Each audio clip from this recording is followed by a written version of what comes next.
பாருங்கள், ஏற்காடு போகும்போது இந்த பயிர் வாங்கிட்டு வந்தது. இது நம்ம ஊர்லலாம் கிடையாது. இதை வச்சு ஒரு கத்திரிக்காய் வச்சு ஒரு குழம்பு வைக்க போகிறோம். அந்த ஊரில் தான் இது கிடைக்குது. இது பாருங்கள், பிளாக் கலரில் எப்படி இருக்குது பாருங்கள். இதை நம்ம குக்கரில் போட்டு வேக வைக்க போகிறோம். எவ்வளோ பிளாக் ஆகிடுச்சு பாருங்கள் தண்ணியே.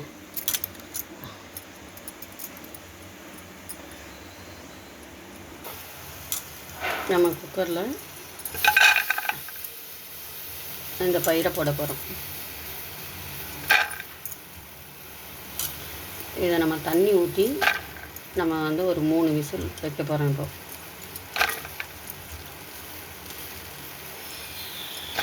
இது பாருங்கள், எவ்வளோ கலர் எவ்வளோ அழகாக இருக்குது பாருங்கள் பார்க்கறதுக்கு.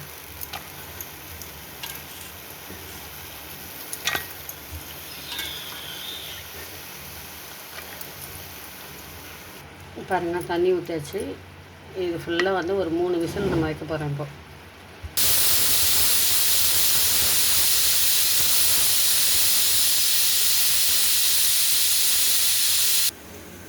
பாருங்கள், புளி வந்து எலுமிச்சம் அளவு ஊற வச்சு கரைச்சி வச்சுருக்கேன்.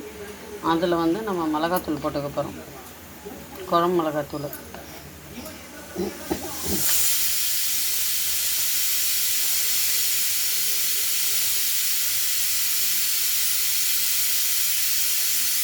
நல்லா 6 ஸ்பூன் போட்டுக்கோங்க. மஞ்சள் தூள் போட்டுக்கோங்க.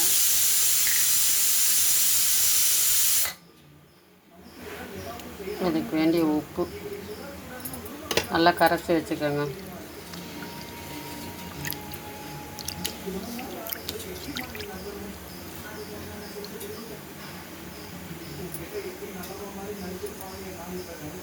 எண்ணெய் கொதிக்குது. எண்ணெய் காஞ்ச உடனே நம்ம வந்து கடுகு போடுறோம். கடுகு, உளுத்தம்பயிறு, சீரகம், வெந்தயம்,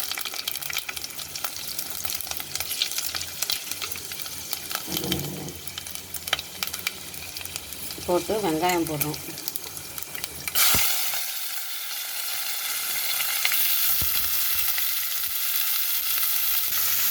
வெங்காயம் போட்டோன்னா நம்ம வந்து பூண்டு போடுறோம். அடுத்தது நல்லா ஒரு பூண்டு உரிச்சு வச்சுருக்கோம்.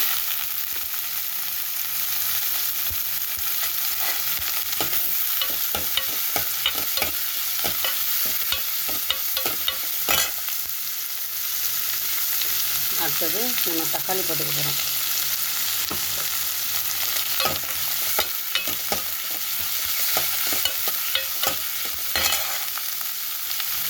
வெங்காயம் வதங்கும் போது அரிஞ்சு வச்ச கத்திரிக்காய் போட்டுக்கிறோம்.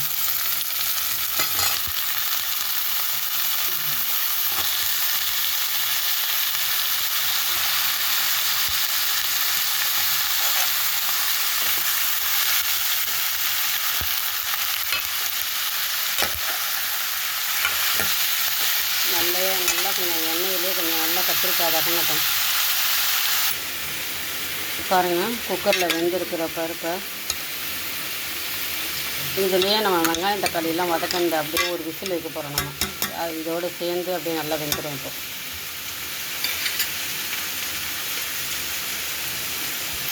இங்கே பாருங்கள், நல்லா வதங்கி இருக்குது. இது அப்படியே அந்த பருப்புலேயே வெந்த பருப்புலேயே போட்டு ஒரு விசில் வைக்கிற போகிறோம். நாங்கள் அப்படியே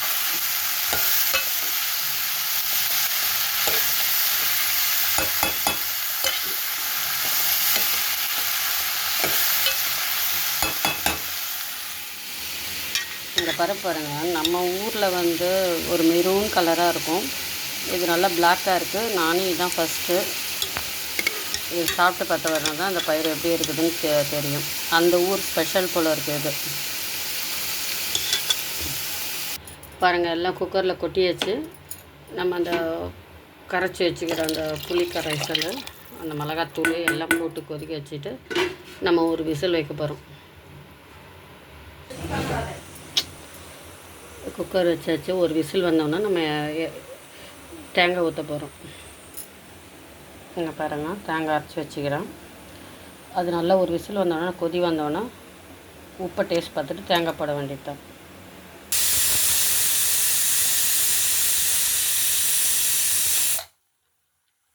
இப்போ விசில் வந்து நிறுத்தியாச்சு. நம்ம அதுக்கப்புறம் திறந்தோடனே தேங்காய் ஊற்றலாம். நல்லா கொதிக்குது. இப்போ நம்ம தேங்காய் ஊற்ற போகிறோம். தேங்காய் ஊற்றிடலாம். அவ்வளோதான், முடிஞ்சிடுச்சு. இதேமாதிரி செஞ்சு பார்த்து எப்படி இருக்குன்ட்டு கமெண்ட் பண்ணுங்கள், ஷேர் பண்ணுங்கள். தேங்க்யூ.